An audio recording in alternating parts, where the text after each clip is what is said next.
Hello दोस्तों, एक बार फिर से हाजिर हूँ आपके सामने वही फुल न्यूमेटिक पैकेज मशीन का टॉपिक लेकर के।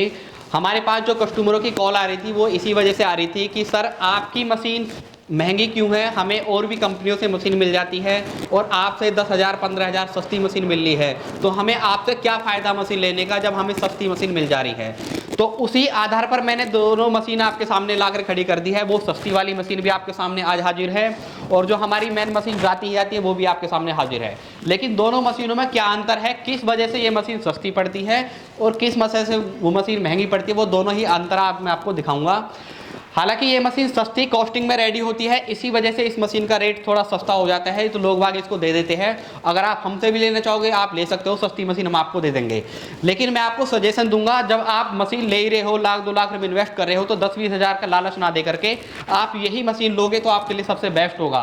क्योंकि इसमें और इसमें क्या अंतर है पहले आप वो दिखा देता हूँ, तब आप खुद सेलेक्ट कर लेना कि आपको कौन सी मशीन लेने में बेटर है। आप दोनों मशीनों में अंतर देख सकते हो। यहाँ पर इस मशीन की हाइट करीब 6.5 फीट होती है और इस मशीन की हाइट हमारी 7.5 फीट हाइट होती है। तो इस मशीन की अपेक्षा ये मशीन हाइट में कम हुई है, तो यहाँ पर सामान थोड़ा कम लगा है उसके मुकाबले, तो यहाँ पर हमारी कॉस्टिंग कम हो गई है। इस वजह से ये थोड़ी कॉस्टिंग में कम हो जाती हैं। दूसरा अंतर है, इसमें जो पार्ट लगे होते हैं ये थोड़े कम प्राइस वाले लगे हैं, इस वजह से इसकी कॉस्टिंग कम हो जाती है। यहाँ पर हमारे जो पार्ट लगे होते हैं ये जेनेटिक्स के हैं, तो यहाँ पर इनकी कॉस्टिंग ज़्यादा होती है, इस वजह से इनकी प्राइस थोड़ी ज़्यादा होती है। और तीसरा जो अंतर आप देख रहे हो, ये हमारी जो असेंबली वर्टिकल लगी हुई है फुल न्यूमेटिक मशीन में, इसमें सिंगल सिलेंडर की असेंबली लगी हुई है। यहाँ पर सिंगल असेंबली का काम क्या है, ये सिर्फ एक साइड से ही इसको मूव करेगी, तो यहाँ पर हमारा एक ही तरफ से जब पाव सील करते हैं तो इतना मजबूती से सील नहीं हो पाता है जितना इस मशीन में सील होता है। यहाँ पर आप देखोगे यहाँ पर 2 सिलेंडर लगे हुए हैं, दोनों सिलेंडर ही जब इस प्रेशर देंगे आपका दोनों सीलर मूव करेंगे तब आपका पाउच सील होगा और प्रॉपर तरीका से सील होता है। तो इसके मुकाबले इसके सीलिंग पोजीशन दो थोड़ी अच्छी होती है, तो इस वजह से ये थोड़ा हमारे बनाने में भी कॉस्टिंग ज़्यादा आती है। क्योंकि यहाँ पर एक सिलेंडर है, कॉस्टिंग थोड़ी कम आई है, यहाँ पर थोड़ा सामान कम लगा है। यहाँ पर पूरा स्ट्रक्चर लगा हुआ है और डबल सिलेंडर के साथ है, तो इसमें थोड़ा खर्चा ज़्यादा आता है, इस वजह से इसकी कॉस्टिंग भी ज़्यादा आती है।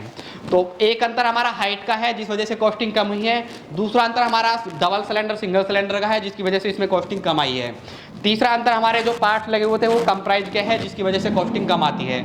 और एक मेन है जो इसकी बॉडी खड़ी हुई है वो इसके मुकाबले थोड़ा गेज कम होता है, थिकनेस mm में कम होती है, इसकी वजह से भी इसमें कॉस्टिंग कम आती है। क्योंकि ये मशीन करीब 250 kg की होती है और वो मशीन जो हमारी 300 kg से ऊपर की होती है, इस वजह से इस मशीन में थोड़ी कॉस्टिंग कम आ जाती है। और चौथा अंतर जो आपको मैं दिखा देता हूँ, ये वाला हमारा देखिए, ये वाली मशीन लोहे की कवरिंग में बनी हुई होती है, लोहे की कवरिंग की बनने की वजह से इसमें कॉस्टिंग थोड़ी कम आती है। और ये वाली हमारी आप देख सकते हैं स्टील की कवरिंग में बनी हुई है पूरी, तो यहाँ पर हमारी थोड़ी कॉस्टिंग उसकी ज़्यादा है और इसकी कम आती है।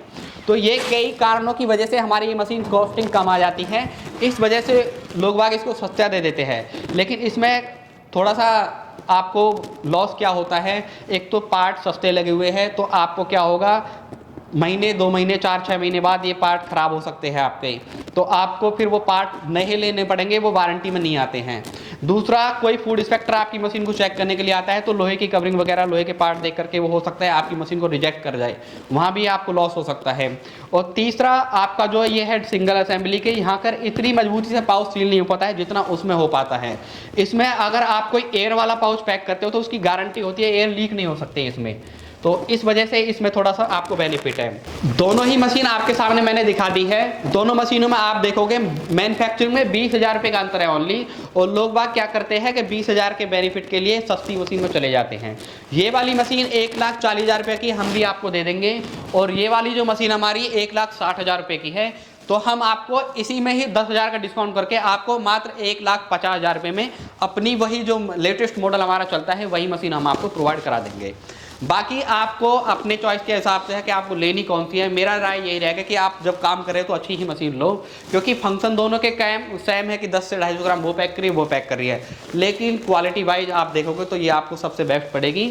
अगर आप लाख 2 लाख रुपये इन्वेस्ट कर रहे हो, अगर क्वालिटी डाउन की वजह से आपकी मशीन 2 महीने 4 महीने बाद ख़राब हो जाती है, फिर आपको बार बार ऑपरेटर की सर्विस की ज़रूरत पड़ती है, तो वहाँ पर आपका लॉस हो जाता है। सपोज आपने यहाँ से 2000 किलोमीटर महाराष्ट्र साइड में मशीन लगाई है और मशीन में कुछ दिक्कत होगी तो यहाँ से ऑपरेटर जाने में ही आपका 2 से 3 दिन लग जाता है, तो वहाँ तक आपका प्रोडक्शन रुक जाता है। इसलिए आप 10-20 हज़ार महंगा लगाओ और बढ़िया मशीन लो, ताकि आपको मशीन चलाने में भी अच्छा लगे और मशीन का रेस्पॉन्स भी आपको अच्छा मिले। बाकी कोई भी बात अगर आपको पूछनी हो या जाननी हो तो एक बार आप हमें कॉल करके संपर्क कर सकते हो, मशीन के बारे में पूरी जानकारी और ले सकते हो जो कि मैं आपको बताने से चूक गया हूँ। तो मिलता हूँ ऐसी नई किसी वीडियो के साथ, तब तक के लिए अलविदा दोस्तों।